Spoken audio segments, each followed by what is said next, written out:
Last year my mom got really sick, and she's okay now, but for a while, my worrying started getting really bad. I started worrying about everything, and it was a really suffocating feeling. I felt crushed by everything that was going on in my head, and my counselor ended up showing me this website, and I downloaded this app, and I don't know, just learning about my worries really helped me learn how to manage them better. I learned that I can't control everything, and there are things that I can let go of. And just because I think something or I convince myself of something doesn't mean that it's actually true. And that was really, really helpful for me. And I started listening to some of the recordings, and they really helped me relax. And I mean, it hasn't gone away completely. I still worry, but it's really gotten a lot better. In our society, mental health has impacted over a fourth of the population. These illnesses are caused by a number of different reasons. The most common risk factors are genetics, brain chemistry, lifestyle changes, as well as social influences. Thus, each individual could potentially be affected by mental illness. This is why this topic needs to be addressed due to the impact it has on so many. Overall, a majority of people agree that a solution needs to be made to allow individuals to maintain a healthy and safe lifestyle.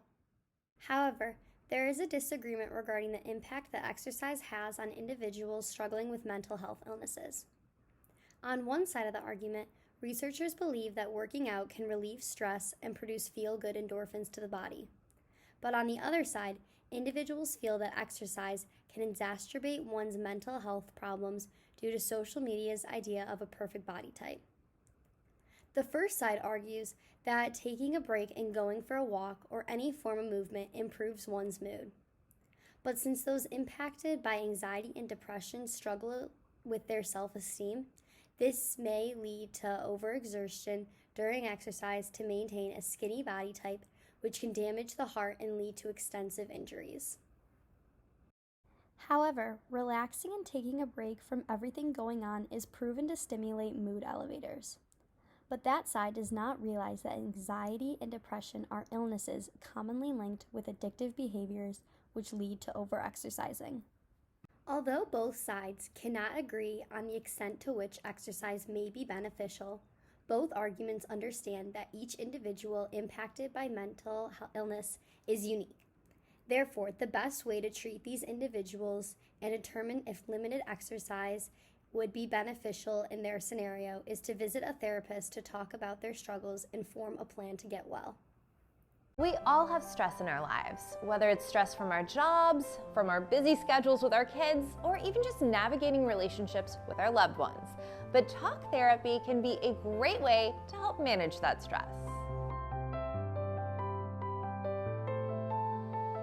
However, sometimes people are apprehensive about coming in for a therapy appointment. They worry about stereotypes and stigmas, so I'm here to break down some of those stigmas with Dr. Dowd. Dr. Dowd, I feel like sometimes people worry that perhaps they'll be judged if they come to therapy. They envision laying on a couch, but that's not how it is. It's very different. It's much more supportive and collaborative, but that's really, TV and movies representation of it. Right. In real life, you're basically coming in so that you can try and get some help and support. Okay. Especially when you're experiencing stress. So let's talk about actually what happens when people come in here. They come in and a lot of it is talking. Pretty much the first appointment is a chance to kind of get to know each other for the first time. It's about 45 to 50 minutes.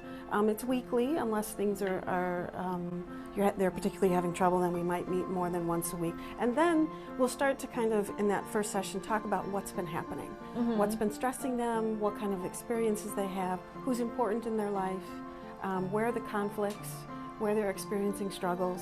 And that way I can kind of get a sense of where I might be able to help them. When people are telling you about the things that they worry about and their stresses, what as a therapist are you listening for in those conversations? What would make their life better? What would they wish would change? Right? How they could be less stressed, how they could be happier. And then together we're going to figure out how we're going to get them there. So the important thing to know is that this really can help immensely with stress. Stress is something that everybody deals with. Sometimes it's worse than other times, and sometimes you need new tools to deal with it. It really does help to have that support. This is really very upfront and very direct, And the goal is to really help them understand how to deal with their stress differently. And the hope is that they can get some really nice support from us and figure out how to make their lives better. Therefore, the best way to maintain a healthy lifestyle while balancing all the stress in one's life is to seek a therapist.